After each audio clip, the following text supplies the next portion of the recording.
नमस्कार दोस्तों, मैं सत्यम मिश्रा आप सभी का अपने YouTube चैनल टीसी रनर्स में स्वागत और अभिनंदन करता हूं। दोस्तों, आज जो मैं जानकारी या ज़रूरी जानकारी मैं लेके आया हूं दोस्तों, वो सीटेट एग्ज़ाम देने वाले कैंडिडेट के लिए दोस्तों, जिनका अभी एग्ज़ाम चल रहा है या जिनका एग्ज़ाम होने वाला दोस्तों, उनके लिए ज़रूरी जानकारी दोस्तों। क्या जानकारी है कि मैं आपको बताना चाहूँगा कि कुछ भाई बहन ऐसे होते हैं जो कि सिर्फ जैसे आप पेपर देने जाते हैं तो जो पैराग्राफ होता है उसको देख के दोस्तों घबरा जाते हैं कि पैराग्राफ इतना बड़ा आ गया है, इसका आंसर हम कैसे दें। ठीक है, तो उनको उसके लिए घबराने की ज़रूरत है नहीं। ठीक है दोस्तों, आपको बता दें कि जो पैराग्राफ होता है वो व्याकरण बेस होता है। ठीक है, उसमें बहुत ज़्यादा मात्रा में पैराग्राफ से प्रश्न नहीं रहता है। ठीक है, पैराग्राफ से मात्र एक प्रश्न रहता है और व्याकरण से काफ़ी क्वेश्चन पूछे जाते हैं। जैसे आपका समझ लीजिए कि 5 नंबर अगर प्रश्न आया है तो 5 में से 1 नंबर सिर्फ आपके पैराग्राफ से रहता है, बाकी 4 नंबर व्याकरण से रहते हैं। व्याकरण में भी दोस्तों सिंपल व्याकरण पूछता है, जैसे आपका विलोम शब्द पूछ लिया, समानार्थी पूछ लिया। ठीक है, और इसके अलावा कभी कभी दोस्तों एक आध नंबर का अलंकार भी आ जाता है, अलंकार हुआ। और इसके अलावा दोस्तों आपको बता दें कि कभी कभी आपका जो उच्चारण स्थान है उससे भी एक आध नंबर का क्वेश्चन पूछ लेता है। तो मिला जुला के दोस्तों 4-5 टॉपिक ऐसे हैं व्याकरण के, जिनको अगर आप पढ़ लेते हैं तो आप आसानी से जो भी पैराग्राफ आता है दोस्तों, उसका आसानी से आप वहाँ पे आंसर दे पाएंगे।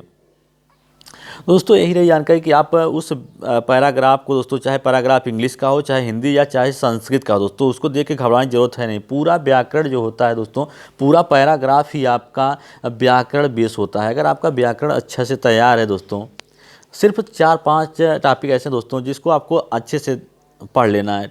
जैसे आपको उच्चारण स्थान पढ़ लीजिए, उसके अलावा आप समानार्थी पढ़ लीजिए, विलोम शब्द, पर्यायवाची।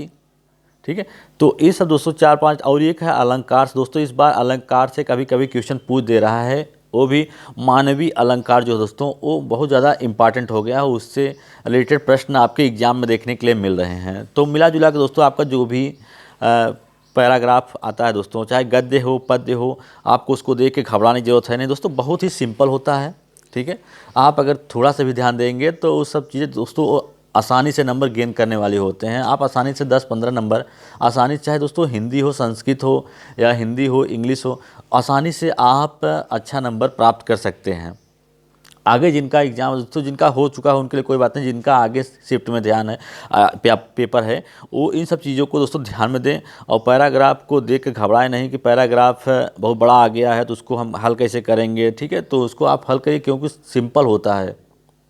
ठीक है, ये दोस्तों जानकारी थी। इसी तरीके से दोस्तों अन्य जानकारी के लिए मैं दोस्तों आपके लिए जब भी पेपर होता है सीटेट का दोस्तों, उसका एनालिसिस लेके आता हूँ। बहुत दोस्तों बहुत सटीक मात्रा में एनालिसिस कराता हूँ। आप मेरा पुराना वीडियो ज़रूर देखिए दोस्तों, उसमें आपको पता चल जाएगा कि एनालिसिस के ज़रिए ही आपको पता चलता है कि आगे का पेपर कैसा होने वाला है, क्या पेपर पैटर्न में बहुत ज़्यादा बदलाव हो गया है। ठीक है, तो ये सब चीज़ें दोस्तों एनालिसिस से ही पता चलती हैं। इसी तरीके से अन्य जानकारी के लिए दोस्तों आप मेरे चैनल से जुड़े रहिए, मेरे चैनल को सब्सक्राइब करिए ताकि मेरे द्वारा डाले गए प्रत्येक वीडियो का नोटिफिकेशन आपको मिलता रहे दोस्तों।